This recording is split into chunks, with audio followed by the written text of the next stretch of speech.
Full press hockey coverage with Jim Biringer. Hello, everyone. Jim Biringer here, Full Press NHL. Please smash that notification button, subscribe to the channel, like the video. We're back here, Full Press Hockey, Stanley Cup Final preview 2025. It's a rematch of the 2024 Stanley Cup Final between the Florida Panthers and Edmonton Oilers. The rematch. Who would have thought? Matthew Tkachuk foreshadowing at the end of Game 7, as we saw on Amazon Prime, shaking Connor McDavid's hand, saying, "We'll see you there. See you again next year. Same time, same place." And that's what's happening. Florida Panthers handled their business in the Eastern Conference Final, dismantling the Carolina Hurricanes 4-1, 5 games. It wasn't even that close. The Edmonton Oilers do the same thing to the Dallas Stars on the other side. It was complete domination by the Oilers in every game, in 5 games. And Pete DeBoer made some questionable coaching decisions in Game 5.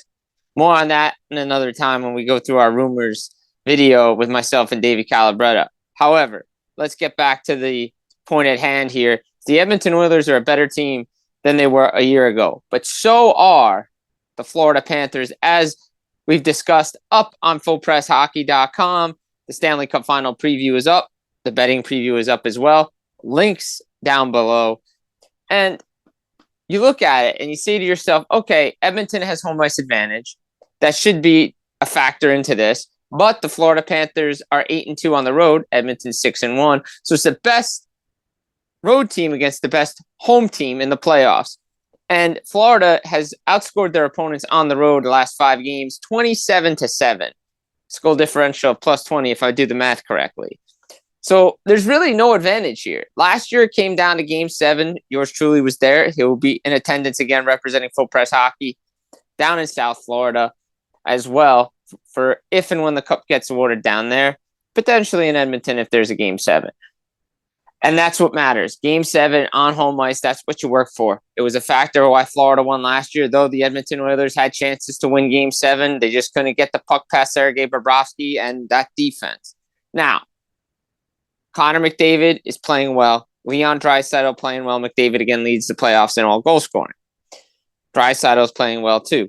As documented with Dennis Bernstein and Ryan Payton on this channel, we've talked about the Oilers playing defense. Team defense, commitment to playing team defense. Connor McDavid, Leon Draisaitl should be up for Selke Awards moving forward. Leon Draisaitl actually got first place vote for the Selke Award and 18 second place vote. So we were on to something. But it's the depth that's carrying the Edmonton Oilers. You have Kasperi Kapanen scoring, Vasily Podkolzin scoring, Jeff Skinner scoring, Victor Arvidsson scoring, Corey Perry. Evander Kane is back, which is a huge X factor in the series with no Zach Hyman. Matthias Ekholm is back. Again, similar to Florida Panthers, the Edmonton Oilers have 19 different goal scorers this playoffs. The Panthers have 21 out of 22 players getting points this postseason. That is very impressive. Talk about depth scoring. That's something you just cannot measure. Stan Bowman got the right pieces in place, especially on the back end. When you think about it, you pick up Jake Wallman, John Klingberg. Again, he understood what the Edmonton Oilers were good at. It was moving the puck out, having those puck-moving defensemen, not getting bottled into your zone. Though, when they do, Connor McDavid's there. They can help out. There's a commitment to playing a 200-foot game and the understanding and the willingness to play that game. They played it last year, but at times it broke down, and they really played it when they got down 3-0 to the Florida Panthers last year in the Stanley Cup Final, and that's something that will not happen. We can talk about picture ball, future, and this crystal ball that everybody wants to look at. We all know that 3-0 probably will not happen the way these two teams are matched up. But Florida has an aggressive forecheck. We've seen it. Saw what it did to Toronto on the road. We've seen what it did to Tampa on the road, the Carolina Hurricanes as well. But if you go back to that Toronto series, the reason Toronto won the first 2 games, outside of the fact that they were able to play good team defense, they were able to move the puck out of their zone and not get pinned in. When they got pinned in, it was trouble. And we know Stuart Skinner is going to be highly scrutinized, highly criticized. He was all series. He's been, all playoffs long as well. Everybody says, he can't he's not the better goaltender.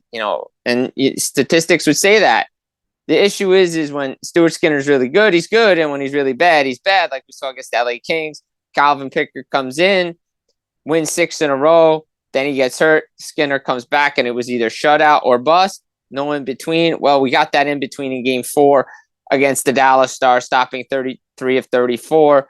The reason why they won, but Sergei Bobrovsky's Mr. Steady Eddie back there. He comes up with the big save at the big moment, even if he's not playing at his best. We saw that against Toronto in Game 3.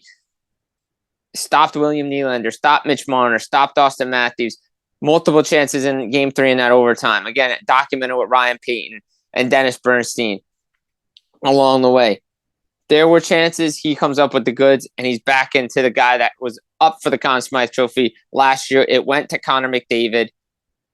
42 points is, when a guy has 42 points in the playoffs, and he's going to get it, regardless if the team wins or loses.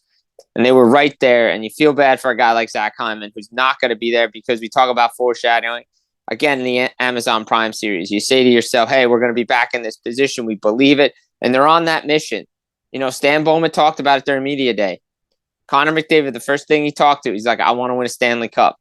They could have talked contract, they could have talked anything. He says he wants to win. It's got that San Antonio Spurs feel to 2014 when they lost to the Heat the year before, up 3-2, Duncan sits, then they lose, Ray Allen hits that shot, and that's the way it goes. But then the Spurs just dominate everybody the following year. Edmonton's got that same feel, but it's not going to be easy. Florida, the defending Stanley Cup champs, 3rd trip a row in the final, 4th in franchise history, trying to pull the reverse of the Tampa Bay Lightning, who won in 20 and 2021, losing in 2022 to Colorado.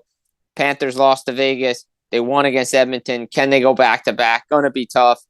Again, the depth scoring, we talk about it. Utula Sarina, Brad Marchand, Anton Lundell, best third line right now in the playoffs. You're rotating guys like AJ Greer, Thomas Nosek, Jesper Boquist. Even if guys get hurt on the top line, those guys can go up there, score some goals, right? You look at it, Barkov, again, who wins Selke. He's probably the best defensive forward in the game. Sam Reinhart's there as well. We know what Sam Bennett can do. If he can disrupt Stuart Skinner's game, it's going to be an issue, right? Stuart Skinner was fine in Game 7 last year. He says he's always want the Reinhart goal back. Well, now it's time to deliver. And what extra motivation do you need when Connor McDavid's sitting next to Matthew Tkachuk's poster for media day? I think there's a little extra motivation there. Now Wayne Gretzky was on the other side of him. But again, you look at it, Edmonton clearly could score on a power play, can score penalty kill, because, again, in that Game 1 loss to Dallas, they give up 3 straight power play goals with Chris Knoblauch through, hey, we're going to put Connor McDavid, the best player in the world, on the shorthanded, on the penalty kill, put more speed out there. Speed kills, we know that in the name of the game. But the Panthers have one of the best power plays in the playoffs right now. They can score along with the Oilers, but they have the best penalty kill unit. And the Oilers know how to score on a power play. Corey Perry gets his big butt and his big body there in front. But again, I think to me is the difference is now is the Oilers are healthier than they were last year. McDavid was banged up. Kane only played 2 games. Draisaitl was hurt. And they still went 7. This time, Zach Hyman's going to be missing. That's a huge loss for them, their hits leader. But Evander Kane's healthy. He's going to be able to match that physicality that Matthew Tkachuk brings, that Sam Bennett brings, that all those guys bring on that 4th line. We know what Aaron Ekblad can do on a backhand. Seth Jones, they're playing like number 1 defenseman, that they got Kulikov as well. They just have so many guys that are chipping in. It's going to be a really exciting series. This is probably, one of the better rematches we've had. Obviously, we've seen, the Edmonton Oilers against the New York Islanders in the 80s, but, more recently we saw Detroit Red Wings and Pittsburgh Penguins 2008 and 2009. Both great series. Detroit edged them the first year, then they lose in Game 7 the following year. Those teams were so evenly matched. It feels like that's what it is. It's a pick'em series. Slight edge to Edmonton because of home ice. But if you look at it, it feels like Edmonton's year.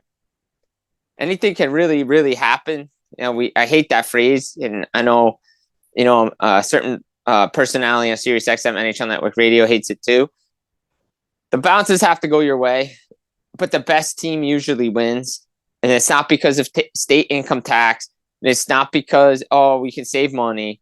It's because they put the best team together. That's why Bill Zito's up for GM of the Year award. The moves that he made. Gustav Forsling, what a waiver claim, what a contract for that guy. right? Who would have thought? Carter Verhaeghe as well. You know, a lot of people are going to point to it if Sam Bennett and stays and Sam Reinhart with his deal. These guys want to win. Panthers are motivated. Matthew Tkachuk talked about it. You always got to change your group. You got to always change your feel. He feels like the new guys coming in is giving him motivation to win the Stanley Cup again, do it back to back. You don't want to be stagnant or stale. And they've dug deep. They faced adversity, down 2-0 to Toronto. You know, they were down against Tampa in the first round, found a way. Quick strikes, too. That's the thing. Similar against Carolina. 2 goals, 30 seconds. 3 goals, 4 minutes to 26 seconds. They've scored 2 goals in 11 seconds, 2 goals in 6 seconds. And that's the thing. Paul Maurice talked about it, right? Prior to media day, he said, we're better offensively because we know Edmonton's the best offensive team in the league that we're going to see. But they've gotten better defensively, and we've always been really good at defense, but they've improved themselves defensively. So very evenly matched. Again, it comes down to special teams, goaltending, like it always does. Again, Stuart Skinner's is going to play like he did against Jake Ottinger in the Western Conference Final. The discrepancy between him and Bobrovsky is not that big at all. You know, the Oilers got to be able to move the puck out. The guy can't get pinned in their zone. They cannot let Florida get to their play, and they got to continue to have depth scoring. Because if they take away the depth scoring, it becomes the Connor McDavid and Leon Draisaitl show. It's going to be tough for Edmonton. We know they can do it. That was the story last year. It was Leon and Connor doing everything. This year, it's everybody. And when it's everybody and then McDavid and Draisaitl are getting going, the Oilers are a scary team. For Florida, on their side of things, establish that aggressive forecheck early, pin the Oilers in, get to that game. Don't allow them to break out passes quickly out of their own zone. Stay out of the penalty box. You know, use the road advantage. Find a way to get some wins on home ice because their home ice record isn't the best. But again, it's a very great matchup. Be smart. Don't get overeager. Remain calm, cool. Play with that championship mindset. There's a reason why now a team from Florida has made the Stanley Cup Final 6 years in a row. It's a new state of hockey, whether people want to believe it or not, agree on it or not. These teams are here to stay. They have great general managers. They're doing things well. Edmonton, too, with the 2 best players in the world. It's going to be a great series. So many intriguing storylines. Game 1 gets underway Wednesday night, a little after 8 o'clock on the East Coast. Jim Biringer here with the 2025 Stanley Cup Final preview between the Edmonton Oilers and Florida Panthers here on Full Press Hockey. Again, link to the preview and the betting preview down below. Subscribe, hit the notify button, like this video. We'll be back again for more takes from the Stanley Cup Final. Jim Biringer, Full Press Hockey, signing off. Take care.